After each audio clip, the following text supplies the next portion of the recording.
It didn't make sense, but I felt this feeling of like, I felt scared. Yeah, I felt scared. Inside, I was shaken. Shaken? I believe it's pronounced stupid.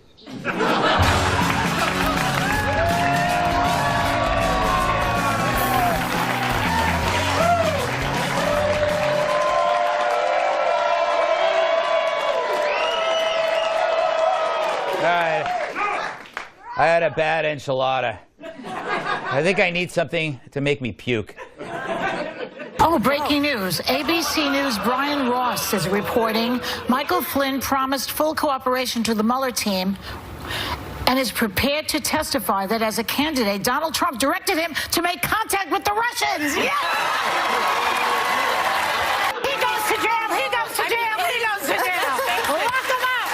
Lock him up! It's like she discovered a new planet made of pound cake. But no, just more bad news on Trump that later turned out to be false. Yes, the media got another thing wrong on Donald. And poor Joy, it's like Christmas when her parents promised her a pony, and instead she got measles. And poor ABC's Brian Ross, who got it wrong, saying Trump told Flynn to contact Russia when he was still a candidate, but then changed it later to president-elect. ABC has now banned Ross from doing any stories on Trump. That should be new.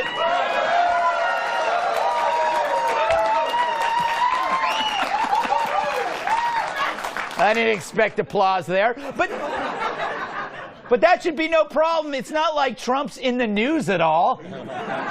My God, what's this poor guy going to cover now? The hottest Christmas toys? That's going to be a problem.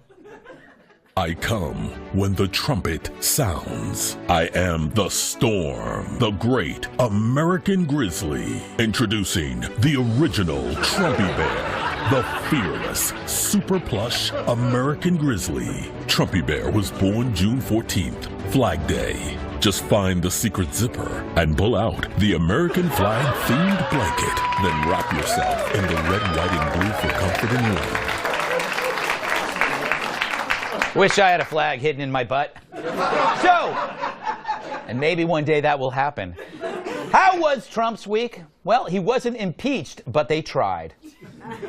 Donald John Trump, President of the United States, is unfit to be president and is impeached for high misdemeanors.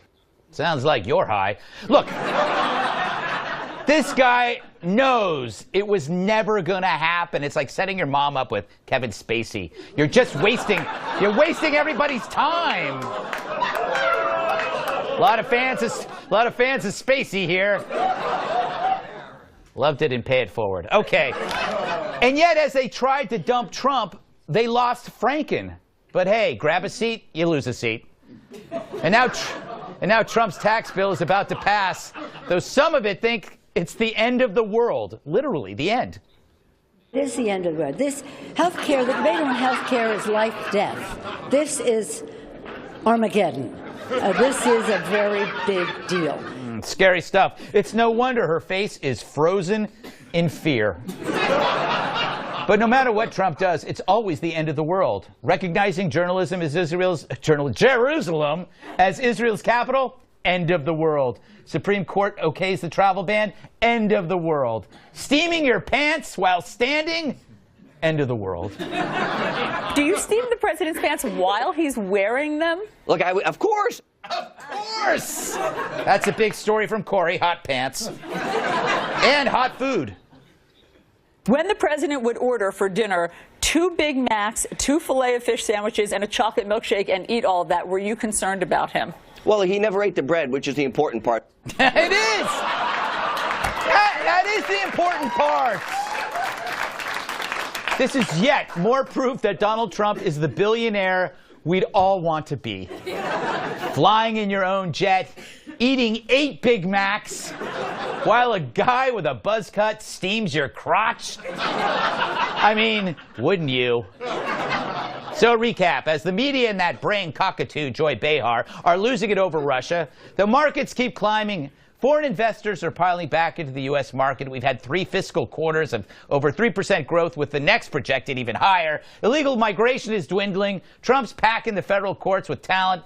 He's repealed the Obamacare mandate, also opens the Alaska onward to drilling. He's cutting regulations, shrinking government. He's finally gotten China's attention on North Korea and tightened our relationship with India, which was needed. So take a step back and ignore the media-generated noise and some of his self-inflicted wounds. And Trump's becoming pretty consequential, and it's changing people's brains. The only thing I was good at was the timpani. And I think the reason I was good at the timpani is because I really enjoyed hitting things with sticks. Stories that don't make sense at first, but then down the road, hey, come back, do it again. Do it again. Go do it the other way. Do it backwards. Yeah, good. Come back that way. Yeah, there you go. Thank you. Oh, come on. I think this Russia thing is doing her in. I know just the thing she needs. Simply style his trademark hair and place him in his favorite chair. Even the toughest guys will love Trumpy Bear. When America is great, business is great. When business is great, I'm great. I love you, Trumpy Bear. I love you too, Trumpy Bear.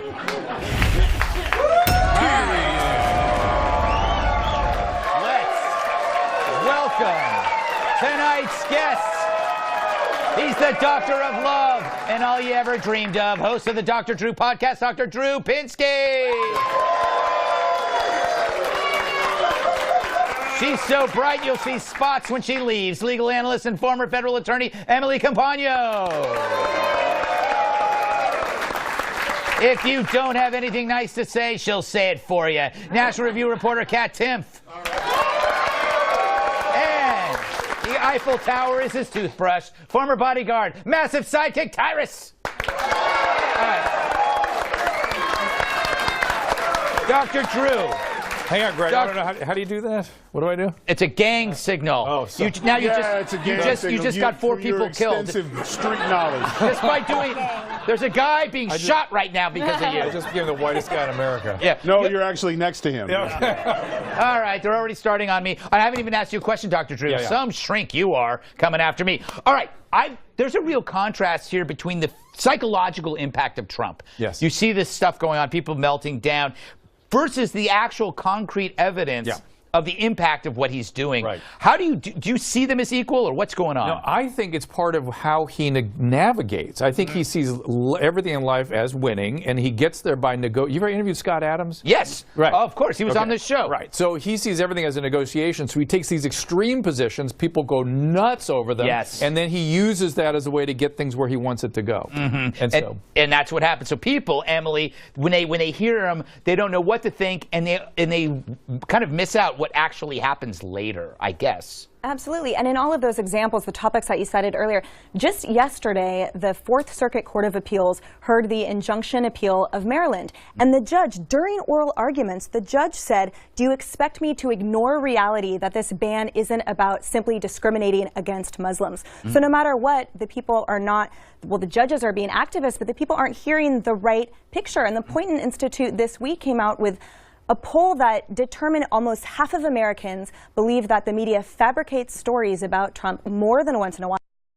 And a third believe it's the enemy as well. So we are the ones that are getting the disservice from the media's failure to portray it accurately. Greg, just to be sure, am I on the media right now? Is this Yeah, we're blaming you as well. Just to be clear. Okay. We're blaming you. Sure I got it. I think Loveline, everything on Loveline was fake news. Yeah. Celebrity Rehab, fake news. Fake news. All right, Kat, I'm suffering from apocalyptic exhaustion. Every day the world is supposed to end. That's how you live your life. Yeah, with a lot of anxiety constantly. So I'm just used to it. It's just kind of the same thing as it's always Is that been. what she asked me for, Xanax? Yeah. Yes. Well, I'm sure what that you're was. a doctor. Who else am I supposed to ask? Yes. So that's another reason why I don't understand how Mr. Ross messed up this story. You think you'd have some anxiety before dropping a bombshell like that. That would be like going around your entire office and saying that 2 people are having an affair without bothering to check and see if either of them were actually even married first. Yes. You know, Tyrus, are you concerned at all about the president's diet? And would you ever steam his pants? No, I'm just. I knew it was not a real story because they left out the fries. If she's not eating the bread, you know. That's what for each fry for each Big Mac and the fries. So you have 4 boxes of fries. Of course, his ass ain't eating the bread. But isn't this how you would be if you were president and a billionaire? Eating fast food on your own jet? No, because I like meat. Yeah. So I like steaks and stuff. So taxpayers be paying for a lot of fillets. But just keeping it real, I'd be a little more flamboyant. It'd be the first chain. Yeah. You know what I'm saying? It'd be a lot of things. It'd be like fast food weekend barbecues at the Prez house. Like we do a little more. It'd be a little more kickback. Yes. I honestly like to go back to your point when you. Hold on. I'm sorry. You know what? I'm still stuck on Pelosi. Y'all know she was drunk, right? Really? It's Armageddon. She didn't know where the camera was at. She's like, someone needs to pay this tab. Like she was faded. Like, Nancy, I'm telling you right now, it was about to get real in there. Talk about people. Poor lady. Trump got her drinking all the time. All right. What was going to be your next point? My point is that if you take Donald Trump's personal stuff, you're not going to like him. Yeah. But that's not what he was elected. He's good at business. Yeah. He's bad at being a person. Yeah. Even he knows economy's up, frowns are down. You know what I'm saying? But I'm good with that. I don't have to high five him. Yeah. I think he's an odd phenomenon. He's half man, half meteor. Well, but that's that manic quality that a lot of business guys have. And I was sort of thinking to myself historically, where have there been personalities and these manic types in the presidency? Teddy Roosevelt, same dude, same dude. Yes. So it can work for you. Who knows how it's going to turn out? Yeah. So. Well, he's an old grandpa, though. Yeah, he's an old grandpa. He's an old grandpa from the fit. You don't have to go all the way back there to find one. Just go down the street and stand around somebody's house after 7 o'clock. Get out of my house, whatever you are. He pays his bills, he keeps the lights on, but he's not fun to play around because he's an old man. I also think going after fast food is a class thing. Yeah, I ate a cheeseburger from McDonald's while I was getting a pedicure the other day, and I think that's fine. Yeah, I think that's good too. The mixture of the smells must be divine. Okay, still to come. Oh my goodness. No more hanky-panky for Senator Frankie.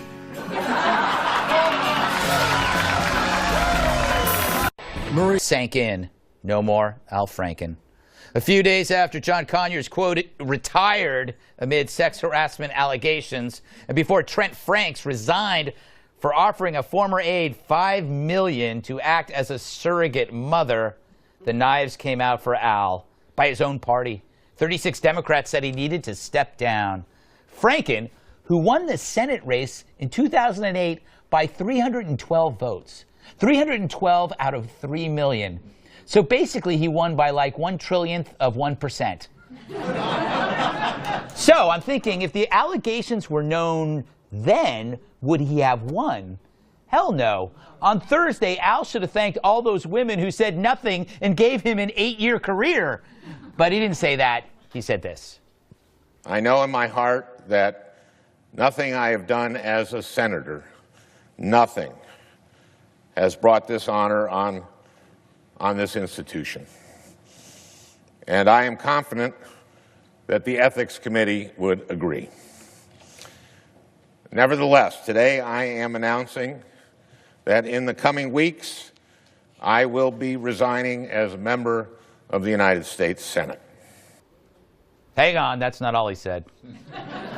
I, of all people, am aware that there is some irony in the fact that I am leaving while a man who has bragged on tape about his history of sexual assault sits in the Oval Office, and a man who has repeatedly preyed on young girls campaigns for the Senate.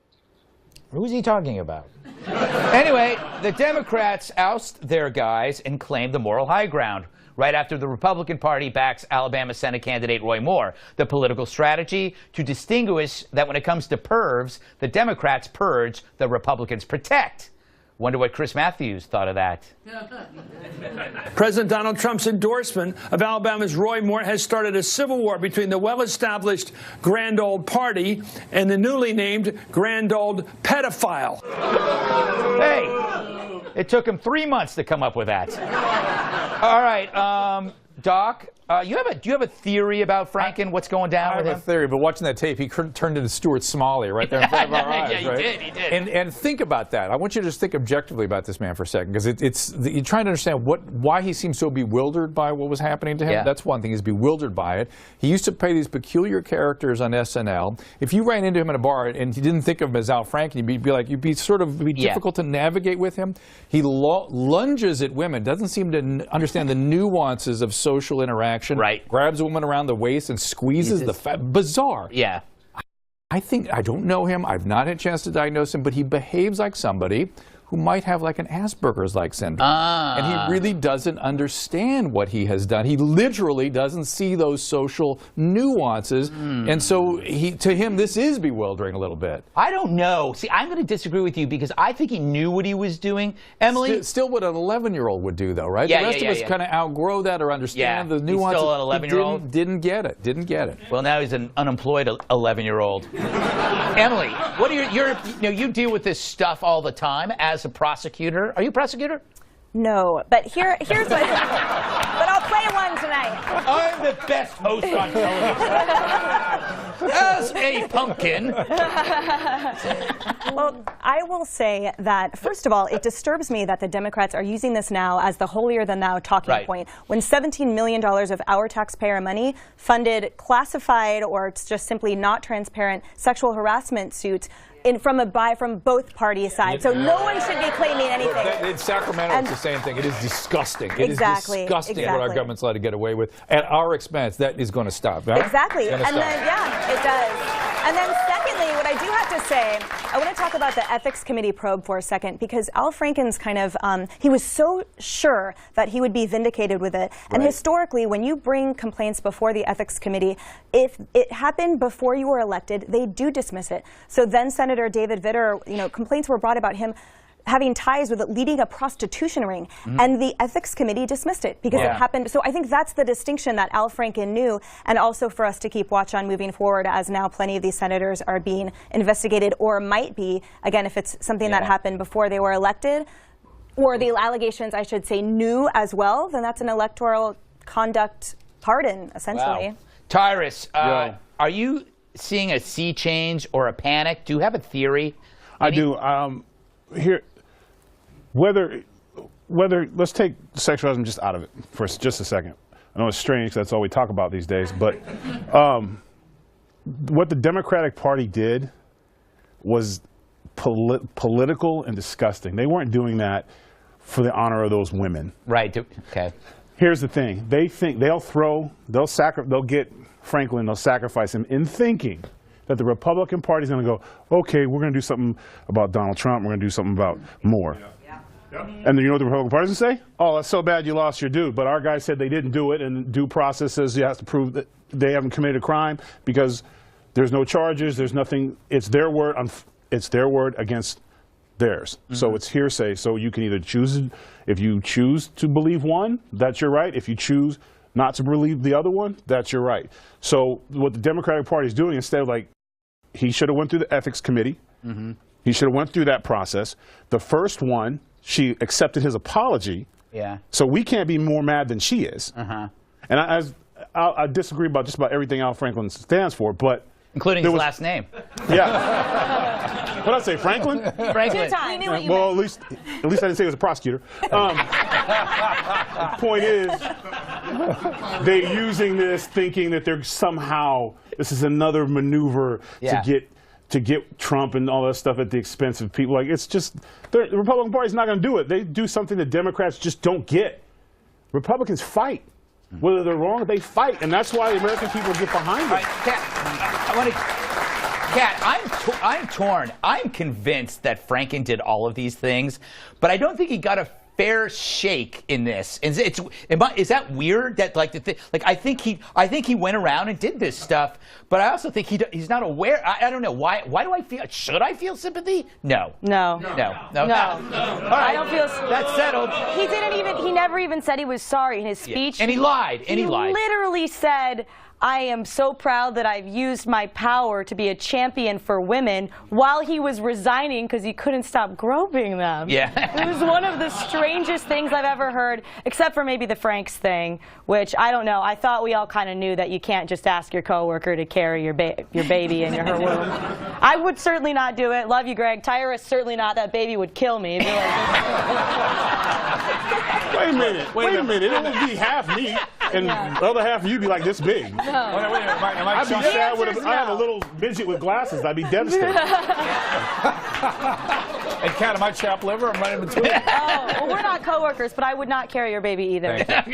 What if a woman walked in who just had a baby and asked me to hold her baby? I'm not carrying that thing. I get so scared when people ask me. I'm worried that if I hold it, its head's just going to fall off. You know, that happens a lot. Yeah. If you have people who aren't familiar with holding a baby, you hold a baby, the part that you screw the head on, sometimes it gets loose. Stop. It gets loose, and then it just falls off. As the only person on this one who has children, just stop. Oh, you do too? Well, Doc, do something. Because give him a stop. No one believes him. All right. Don't listen to him. Like I said, anxiety. Yes. Coming up, have human beings peaked as a species? I hope so. They're really getting on my nerves.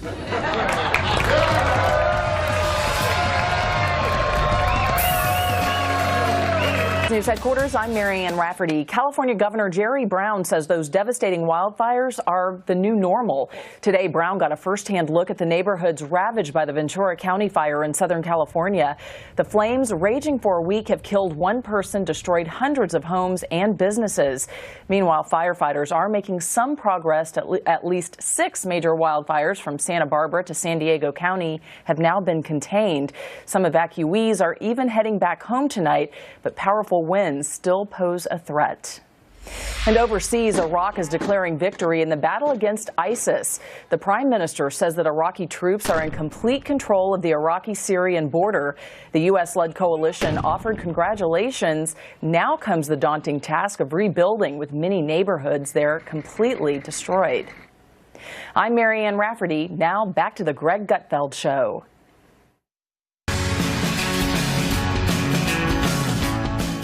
Humans have peaked, and the future is bleak. A group of French researchers, aren't they all, have concluded that as a species, humans have reached their limits for height, lifespan, and physical performance. I could have told them that. Look at me. I mean, how could you improve on this? Said one researcher, these traits no longer increase despite further continuous nutritional, medical, and scientific progress. This suggests that modern societies have allowed our species to reach its limits. Now, he said that in French, and then ate a live baby giraffe. It's why I don't trust the French. Anyway, what does this all mean now that we peaked? Well, fewer sports records will be broken. More people will live to but not exceed their life expectancy. And Lou Dobbs will finally be recognized for the golden god he is. Yeah. Scientists went on to predict that climate change could reduce humans' peak limits, but frankly, that's where I stopped reading the article. For more, we asked one of the Earth's peak humans to comment. Not feeling it. Yeah. Not into it. Yeah. Anyway, Tyrus, you're a sports guy, I think. Okay. Is this good or bad if no more records are broken? Okay, first of all, this is a theory. Yes. Okay, well, how do you know that? Evolution is always changing. Environment changes, which dictates change. So if everything stays the same, we might have, but we humans have 7-foot guys. We have, what are you, like 4.5 feet? 3 feet? I mean, I have 4.5 feet. Yeah, okay. So, I mean, it's always changing. It drives me crazy when they say, that's it, we peaked. We're done. Records are breaking all the time. People are faster and stronger now more than ever. There's guys just... I didn't mean that directed at you. All right, sorry. Let's move on to Dr. Drew. Because you're going to need a doctor. They're talking about the current, as we are genetically made up today. As you just heard, Kat and Tyrus are going to have a baby that will leap us forward into who knows what sort of genetic stratosphere. Yeah, that's the smartest, strongest, sad person you've ever Anxious, not sad. Very sad person. Anxious. Yes, anxious. All right, got it. So, so given our genetic makeup as it exists today, they're on to something. I've thought this as a physician before, too. People always saying you live to 150. Hang around a 95-year-old sometimes, see if you want to add another another 50 years to that. No, and that's the way it is. That's unless your brain is in a vat. If you want to be a brain in the vat, it's a whole other story. I do. You do? I wanted to do that 10 years ago. I'm tired of this. So much upkeep. So I don't want to poop anymore.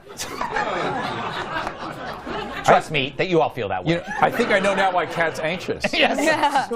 But I do think there's something to that. The reality, though, is, as Tara's saying, that, look, we change genetically. That's the way biology is. It moves, it changes, it morphs. And if the climate changes, we will adjust with that, too, as it takes millions of years. We're very clever, Emily. What do you make of this study? I think it's a relief. I think uber long life is frightening to me. And just in October, Business Insider released a peak chart where it mapped, at 25 you peak in physical appearance to the opposite sex, and at 69 it was life satisfaction, 74 your happiness with your body, and then 82 psychological well-being, and that was the last peak. So to me, why go beyond 82 anyway? Yeah, it's all downhill. It's all downhill from there. Ask an 82-year-old. Trust me, they want to go to 83. All downhill. Everything has to be downhill when you're 82. It's hard to go upstairs. Hey, Kat, your life already seems long.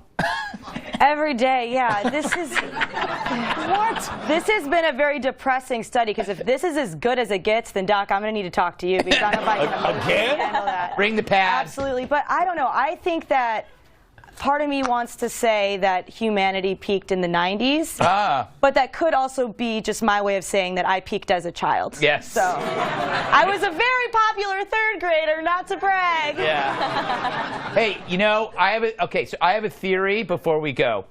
People are talking about, oh, maybe you can lengthen your life to be 500 or 750. People in Silicon Valley, they want to do that. But my theory is, if let's say if a human being could live to be 1,000, we would never go anywhere because fear of accidental death. Yes. Imagine if you could live to be 1,000, but you die at 35 from rock climbing. Yeah. You're stupid. Like, nobody's going to play a sport. Nobody's going to leave. If I can live to be 1,000, I am not going outside. I don't even go outside now. No, it's true. What the hell is wrong with you? What are you talking about? He's French. So you add 700 years, so I'm going to wait? No, because statistically, if you're not going to live that full 1,000 years, you're going to die in some sort of accident. You're going to die in an accident, so you're not going to want to be in an accident and miss out on 780 years or 980 years. So there's going to be no more football. There's going to be no more football, no more cheerleading. Those cheerleading injuries are terrible. And you're just going to sit in a little pod of warm water.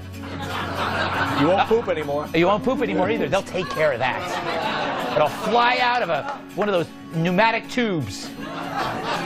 Up next, human therapists out, robot therapists in. As long as the robot's got a nice couch, I say why not? Could an android fill your void? Would you spill your guts to a bag of bolts and nuts? Well, according to the Washington Post, whatever that is, chatbot therapy is on the rise. Leading the way is a program called Wobot, which bills itself as your charming robot friend, ready to listen 24/7. That's TV speak for around the clock. Wobot's been trained in cognitive behavior therapy, an approach to mental health that is all about identifying distortions in your thinking. Wobot doesn't do therapy, but he can be your guide to help you figure out things on your own. He builds an emotional model of you over time and can help you see patterns in your mood. As he learns about you, he'll teach you things, like useful strategies and practical tools that have been shown to work. You're not troubling him at all.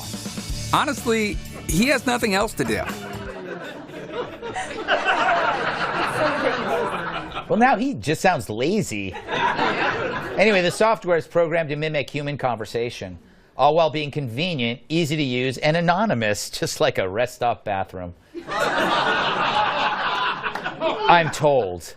Still, are mental health apps like this good or bad for psychological care? We now go to a live robot therapy session in progress.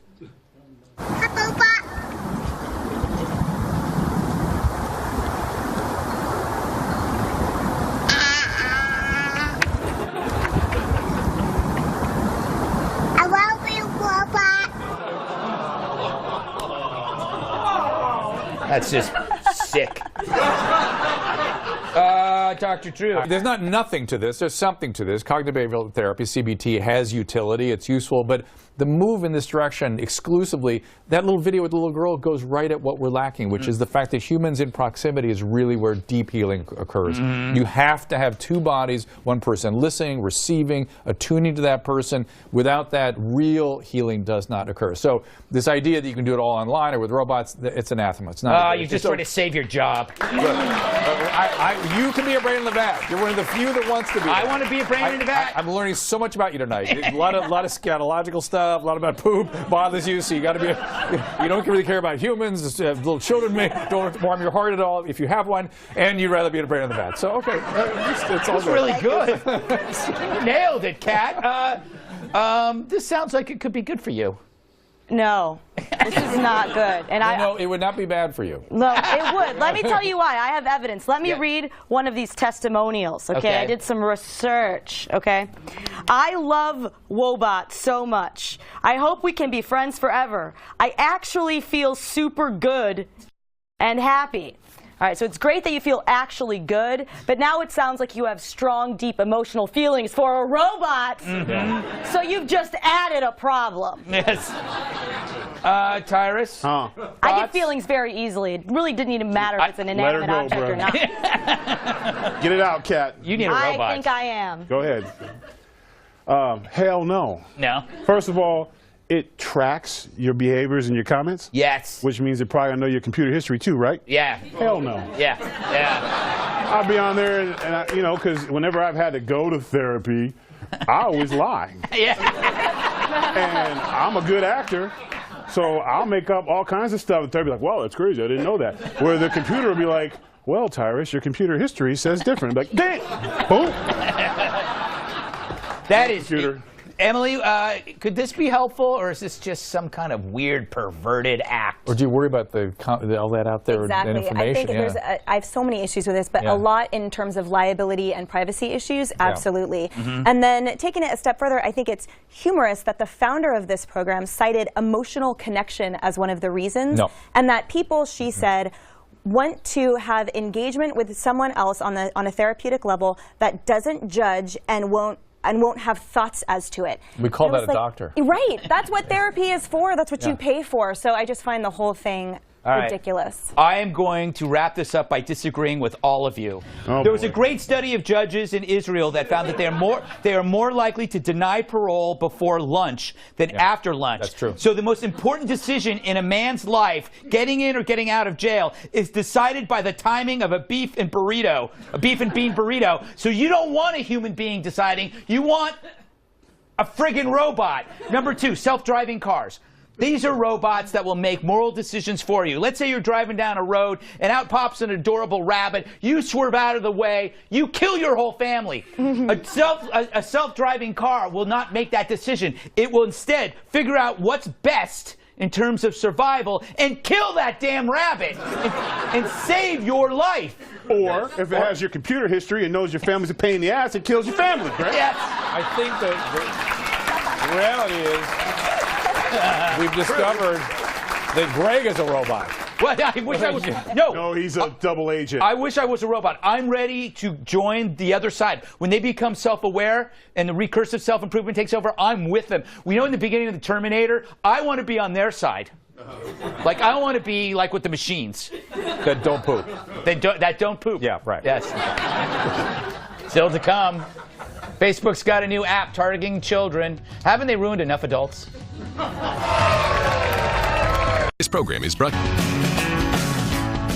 When the history of the world is written, it will include a list of the worst ideas of all time. Communism, Joni loves Chachi, and the new Facebook Messenger app for kids. Yep. Messenger Kids is targeted for 6 to 12-year-olds, works much like the grown-up Messenger app, and allows kids to connect with whomever their parents allow them to. It's like handing a kid his own career suicide before he even gets to the workforce. Think about it. What's on a 6-year-old's mind? Cooties and bodily functions. I get it. You want your kid leaving a digital trail at that age? Fine, but don't blame me when they don't get the job at the law firm because they wrote about their love of boogers. So yeah, it's a bad idea. Almost as bad as teaching a gorilla how to use Tinder.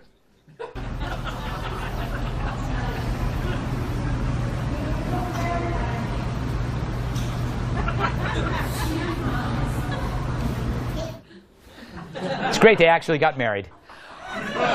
Kat, you're on these social networks a lot, and it's ruining your life. Yes. Do you advise that you should go younger? No, this is really, really bad. 6 years old is way too young to be exposed to the pain of what it's like to have someone not message you back. This isn't a messaging app. It's a new flavor of childhood tears. These kids are going to cry and cry and cry, and it's all because of Facebook. Now I like it. I like it when kids cry, Dr. Drew. I noticed that. I like going to really sad movies and watching the kids cry and just laughing, sitting behind them like Robert De Niro in Cape Fear, laughing when the little deer gets shot. Yeah, no heart. No heart. That's all I'm saying. The diagnosis, no heart. This is bad. Just what we need. Yeah. 6-year-olds on the couch with more electronic media, engaged in social interaction that's not real, pseudo, not intimate, doesn't serve any purpose, and there'll be advertising pouring in, and God knows what else. It gives the vibe that the parents can monitor it, which I like. But more electronic media for kids, really, that's a good thing? No. Yeah, it's outside. Emily, are you with it or against it? I am against it. Okay, so first of all, I've never had Facebook in my life, and I never will. Yes, I'm dating myself right now, but that's never will. And the second thing is, federal law dictates that these social media platforms have a minimum age of 13, and yet 7.5 million viewers of Facebook are under that age. So technically, I mean, we'll look for lawsuits with this app. But I just feel like at that highly impressionable age, these kids are subjected to the advertising and the bullying, but also sexual predation, which I have to get. I'm sorry, I'm like Debbie Downer, always talking about this stuff, but it's like, of course, and it's predicated on the parental controls being utilized. But in reality, we're not going to. I mean, we'll see a lot worse. And plus, we've gone through 30 years of great parenting. Yeah. Right? I do have Facebook, but it's an actual book of faces I take from drifters. Last word, Tyrus. Damn, Greg. The only thing worse than messengers for kids is what the hell you just said right now. Listen, my kids won't have that, and it's a Serengeti for pedophiles looking for kids. And I would just love one day if they're like, hey, Mr. Tyrus, yeah, sorry I knocked my baseball through your window. I'd probably hug the kid. Yeah. So happy. Go outside and play. Yeah. Make friends. Actually, I like it that kids aren't on the street. They're always yelling at me and taller than me. All right, coming up, Kat Timpf, living out her dreams, auditioning to be Dr. Drew's next co-host, and making all of us watch. That's next. If you'll be in New York City and would like free tickets to be part of our studio audience, email Greg Tix at foxnews.com. Finally tonight, Kat fulfills a lifelong dream. She has dreams, Kat? Dr. Drew Pinsky has been a beacon of medical guidance for a generation. His profession requires expertise and a high emotional IQ. Somehow, he let me audition to fill his shoes. Take a look. Well, Kat, it's a privilege to meet you, and I understand you'd like to do sort of what I do, give relationship advice on radio and podcast. I want to be Dr. Drew. Yeah. All right. Well, it's not as easy as it looks, so I want to give you a chance to audition. All right. Let's see how you do. This is we got a couple questions, and this first one is from Jessica. My boyfriend has been staying out late at night. I think he's cheating on me. What do I do? Simple, right? Yeah. Okay. Well, there's no way to know if he's cheating or not cheating, but what you got to do, Jessica, is just start cheating on him yourself, because that way, if you find out that he is cheating, you won't be as upset about it. Cheating with whomever? So like you just gotta random cheat. Dudes? Yeah, well, I mean, like if he's cheating and then she's cheating and then they're both cheating and they live happily ever after. Cheating. Let's try another. This is from Ashley. I'm a single girl. I want a serious relationship, but I'm having a lot of trouble finding one. I go to the bar every night and I meet guys, but none of it ever lasts. What you have to do is when a guy asks you to buy you a drink, tell him that instead you would like a bowl of clam chowder. Yeah, so you might have to eat like 5 or 6 bowls in a night, but he'll definitely text you back. And if he doesn't, just make a shirt with a picture of him on it and send him a photo of you wearing it and crying. Guys love that. Clam chowder? Yeah, the clam chowder method. It's great. You sure you want to do this? You sure this is something you want to be doing? Yeah, I'm ready to introduce the chowder method to the world. Absolutely. Chowder. Okay. Let's try one more. Okay, this is from Elizabeth. All right, my boyfriend and I have been fighting a lot. I'm worried he's going to break up with me. I don't want to lose him. What should I do? Get pregnant. Boom! It's so genius, right? Because if you're so busy taking care of a child, you won't have time to fight at all. And, you know, studies actually show that couples who have babies immediately stop fighting. And you're a fan of the Teen Mom Show I work with, right? Yeah. And you see no fighting amongst those relationships, right? No, I mean, they you gotta all last. But you can't tell him that you're thinking about getting pregnant. Just do it. Because the only thing that's better than a surprise party is a surprise baby. So this is all from personal experience. Well, you know, I mean. Or just your take on the world. Yeah. I think I'm kind of just like a natural. So. You are certainly natural. Kat, it's been just a privilege meeting you. I thank you. I got to go right now. Okay. I got to. Okay. Yeah, it's really been nice. But thank you. Thank you. Well done. Yeah, well, I'll see you. Thank you. I crushed it.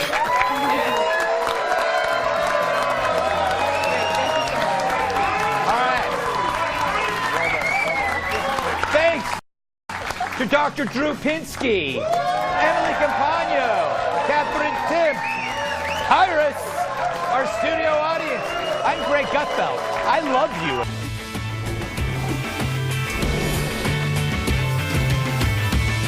Welcome to Waters World. I'm Jesse Waters. President Trump taking his Make America Great Again message on the road. On Friday, he spoke to a standing room only crowd in Pensacola, Florida.